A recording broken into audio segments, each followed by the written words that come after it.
আসসালামু আলাইকুম viewers, Sabinus কিচেনে তোমাদের স্বাগত জানাই। আমার কাছে শাক সবজি রান্নাটা একটা চ্যালেঞ্জের ব্যাপার, কিন্তু মাংস রান্না অত চ্যালেঞ্জ লাগে না। এইভাবে তোমরা একবার নোটে শাক বানিয়ে দেখো, আশা করছি তোমাদের ভালো লাগবে। Aha. Yes.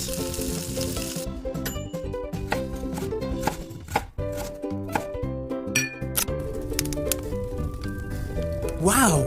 আমি চুলায় কড়াই বসিয়ে অল্প করে তেল দিয়ে দিলাম, তাতে আমি বাদাম দিয়ে দিচ্ছি। বাদাম নেড়ে চেড়ে ভেজে একেবারে লাল করে ভালো করে ভেজে নেব, ভেজে তুলে নিচ্ছি। ওই তেলেতেই আমি ফুলবড়ি দিয়ে দিচ্ছি। ফুলবড়িগুলো লাল করে ভেজে নেব, ভেজে তুলে নেব। ভেজে তুলে নিচ্ছি, নিয়ে গুঁড়ো করে নেব ফুলবড়িগুলো। এরপর কড়াইতে আবার আমি কিছুটা তেল দিয়ে দিচ্ছি, দিয়ে একটা তেজপাতা ফোড়ন দিয়ে দিলাম, একটা শুকনো লঙ্কা। লাল হয়ে গেলে 1 চামচ 5 ফোড়ন দিয়ে দেব। দিয়ে 5 ফোড়ন থেকে সুন্দর যখন গন্ধ বের হবে, তখন এর মধ্যে আমি দিয়ে দিচ্ছি নোটে শাকের ডাঁটা, আলু আর পেঁয়াজ কুচি করে। আমার কাছে কটা কাঁঠালের বীজ পড়েছিল, তাই কুচি করে দিয়ে দিলাম। কাঁঠাল বীজটা অপশনাল, তোমাদের থাকলে দিও, নাহলে দিতে হবে না। দিয়ে এরপরে ভেজে নেব কিছুক্ষণ। এরপর আমি 1/2 কাপের মতো নারকেল কোড়া দিয়ে দিচ্ছি। নারকেল কোড়া দিয়ে এরপর আমি সব কিছু অল্প আঁচে কিছুক্ষণ সবজি ভেজে নেব। ভাজা হয়ে গেলে এর মধ্যে পরিমাণ মতো লবণ, 1/2 চামচ লঙ্কা গুঁড়ো, 1/2 চামচ হলুদ গুঁড়ো দিয়ে দিচ্ছি। অল্প করে পানি দিয়ে আমি কিছুক্ষণ কষিয়ে নেব।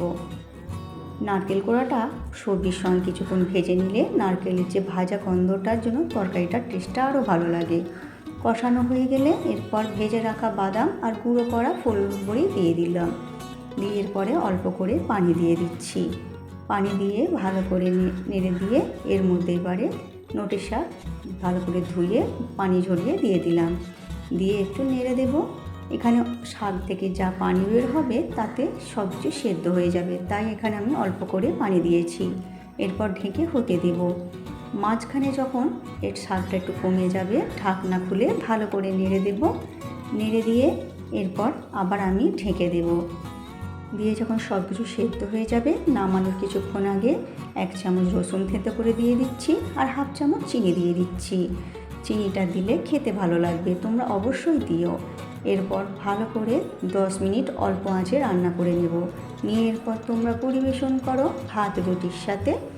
আমার রেসিপিটি ফেসবুক থেকে দেখলে ফলো করে দিও, ইউটিউব থেকে দেখলে সাবস্ক্রাইব করে পাশে থেকো। আমার রেসিপিটি শেষ পর্যন্ত দেখার জন্য অনেক অনেক ধন্যবাদ তোমাদের।